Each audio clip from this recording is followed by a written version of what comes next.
Hi everyone, welcome back to my channel. It's nice to have you here. As the days grow colder and the world settles into winter, I thought it would be the perfect time to reflect on the Suit of Swords.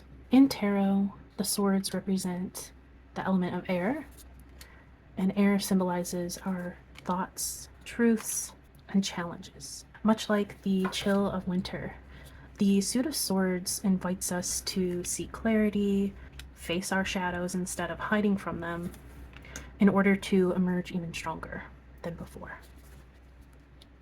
So today we're going to dive into the essence of this suit and explore some key cards, discuss how to use swords in a winter reading just with the suit alone. So if that sounds awesome, grab your favorite cozy drink, settle in, and let's get started. So to start, swords are ruled, as I mentioned before, by the element of air, and air governs our intellect, our communication, our truths. They often show us the challenges that we are facing in our mental and emotional landscapes. Think of them as like very brisk, cold rush of winter winds, and those winds cut through the confusion and helping clearing the path for new growth. While it may feel cold at first on our face and it can chap our skin, it's much needed to shed the old and make way for the new. The Suit of Swords reminds us that while winter may feel harsh and unyielding and long, it's a time for stillness and reflection. It's a chance to look inward, identify maybe what's been holding us back, and to find more clarity. And I think that winter and the sword suit can do that like no other suit or season. There's something about going into the darkness, having that reflect your outer world too with the seasonality, and then coming out of that darkness anew, full of hope, and have learning a lot about yourself. So I have picked out 4 swords cards that I think are key cards of the suit, and I want to discuss a little bit about them, how I think they relate to winter, talk about some of the symbology on the cards, and maybe do some major arcana associations, tying that in together.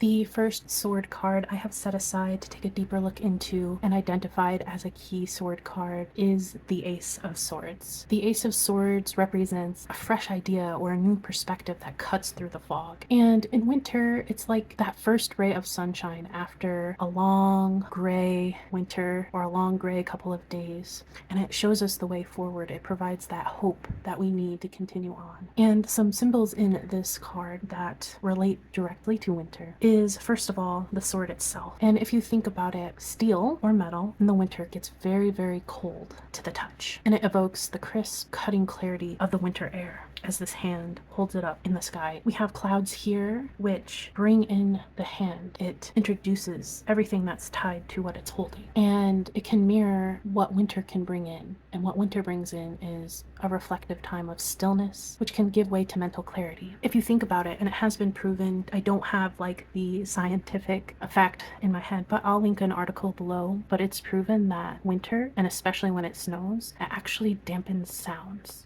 And that's why when you step outside and it has snowed, it feels so much more quiet than normal. The crown here with the wreaths hanging off, it can suggest renewal and triumph and aligns with the solstice's return to light here. We see that glimmer of hope around the hilt of the sword, an indication that all is not lost, it won't be dark forever, but that it is needed to get to this place. Some major arcana associations. This is all just from my opinion, so take what resonates. But when I think of the Ace of Swords and how it can relate to the major arcana, I first think of justice. And I think of justice because this card represents discernment and fairness. And the correlation here, it's almost like this is a zoomed up view, potentially, of Justice's hand here, right? If we took away the rest of the card and zoomed in and added some elements, this could be Justice's hand holding the Ace of Swords. The second major arcana association that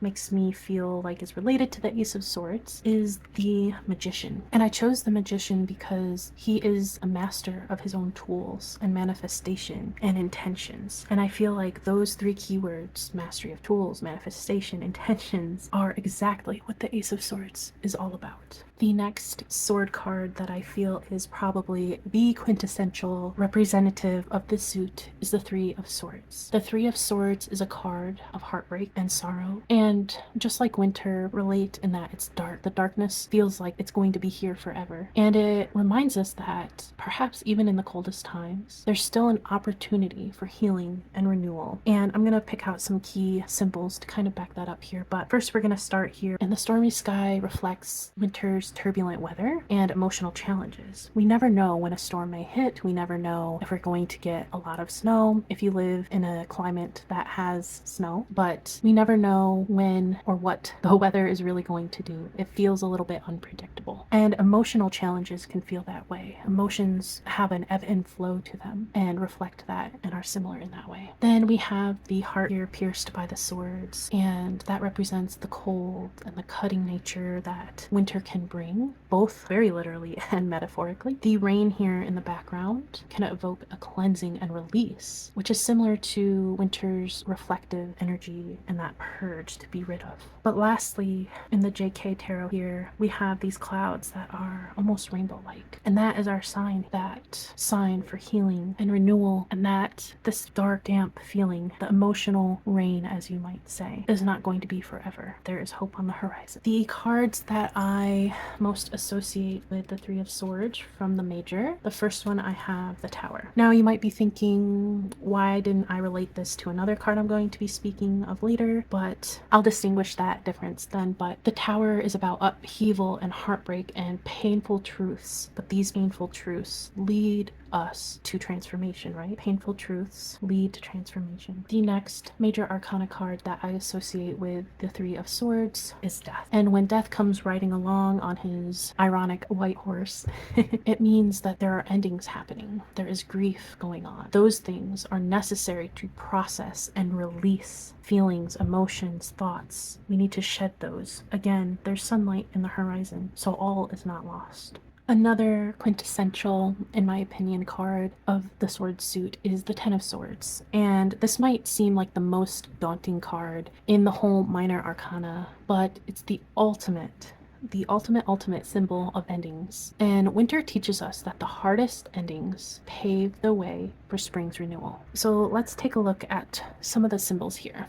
We have the dark sky here, the long nights of winter, and the eventual return of light. As you can see, it's starting. It's a gradual, so most of it is dark, but there is some light that is returning little by little each day. Our figure here that is still and appears to be dead is about dormancy and rest, which mirrors nature's slumber in the wintertime, almost like a forced slumber, because our resources are much less in the winter, and that forces nature, it forces us to go within to take that rest. We have a pretty bare landscape here. There's not a lot growing, and it ties in again to the starkness of winter's barren ground that occurs. And then again, circling back to the dawn here, the rising sun, as I like to see it here, symbolizes hope and renewal, like the light returning after the solstice. And the two major arcana cards I associate with the Ten of Swords, and this is the one that I was saying, why didn't I choose the Tower for this one? Because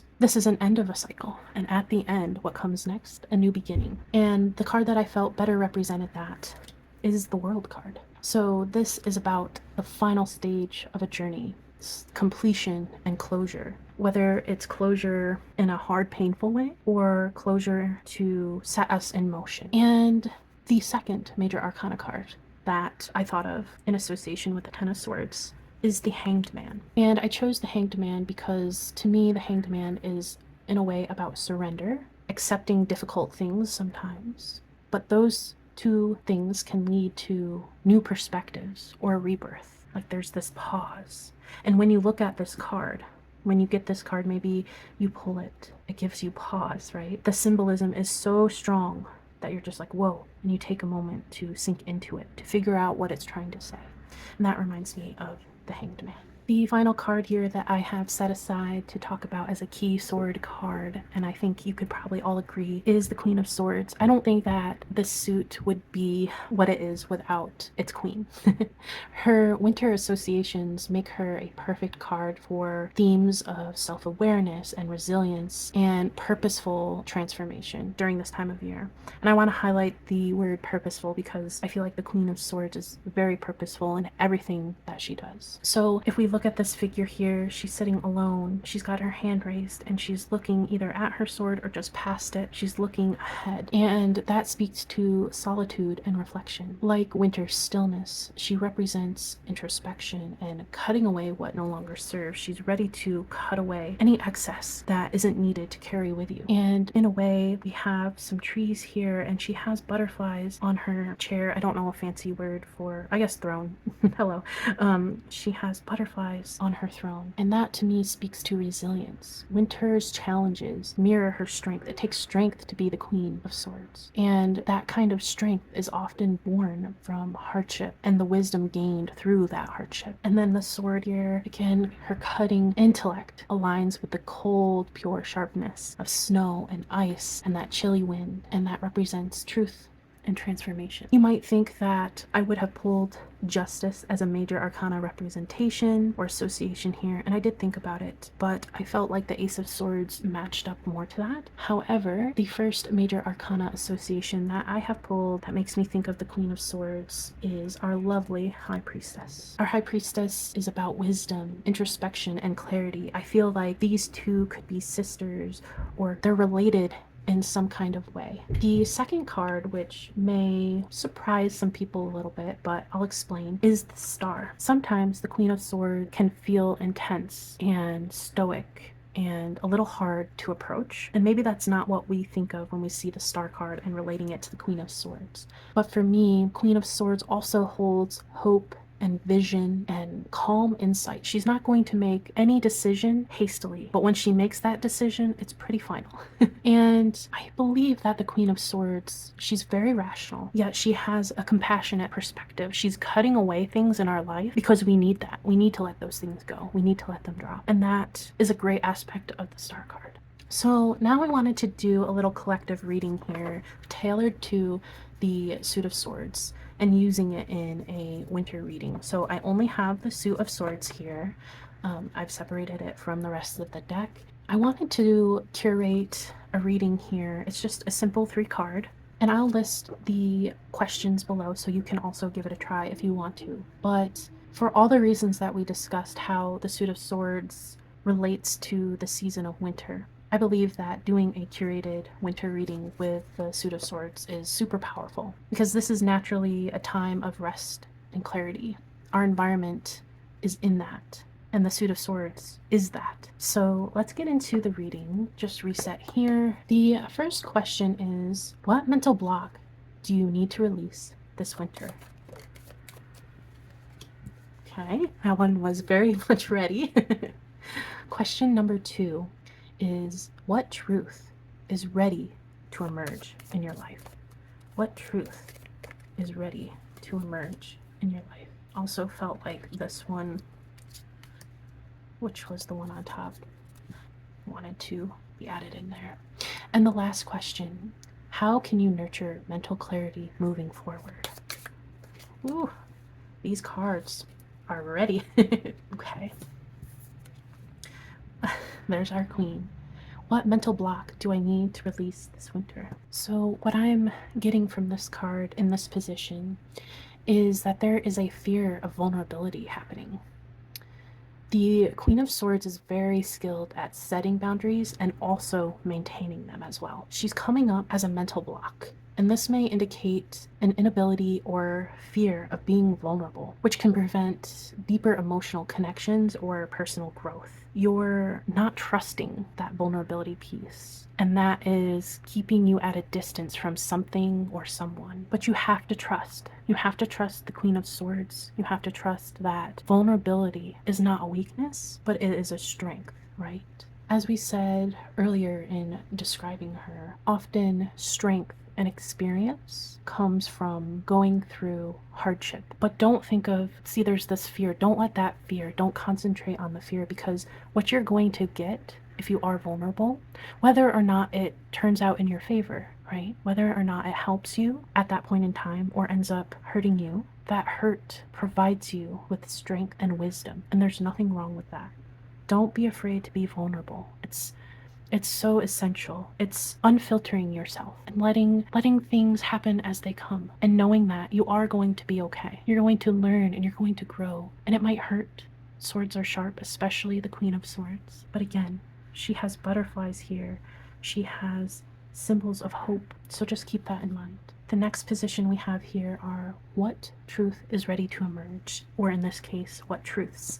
So we have the King of Swords and the Five of Swords. Okay, the King of Swords here, what I'm hearing most loudly is accountability and responsibility. The king is the figure of authority, and he often signals the need to take responsibility for an action or a decision. It's saying to stand by your own principles and be accountable and be responsible for something or whatever has happened, just to lead with accountability and truth. And for the Five of Swords here, it feels like there is a regret or a guilt that's being revealed about a past action, especially if it wasn't aligned with your true self and your true values. There's something that happened that went against the grain of maybe something you typically do or who you are. And it can signify an emotional aftermath of that decision that was made. Maybe you made it in haste or just out of ego. Whatever it was, it is ready to emerge fully into the light. But again, the accountability piece is what will set you free.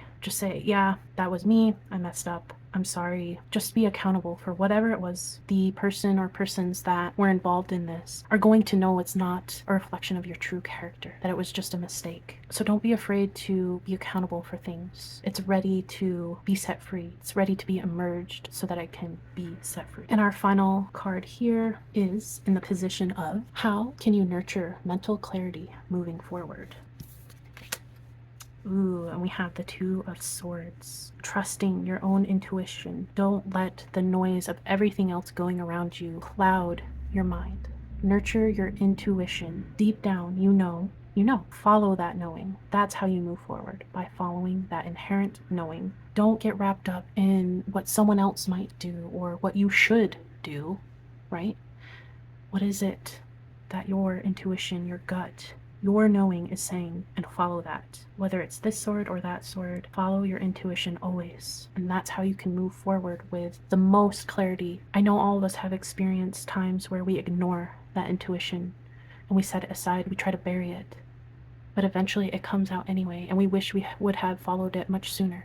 So just know your intuition is your guiding factor, is your mental clarity to moving forward. And as you work with the Suit of Swords here, remember that its challenges are more opportunities for transformation. The clarity of winter mirrors the clarity of the swords. It's sharp, it's cold, but is undeniably essential. The Suit of Swords can definitely feel intense, but it holds a profound wisdom for those who are ready to embrace its lessons. And just like winter, it asks us to face our challenges head on rather than indirectly, and trusting that there are brighter days ahead.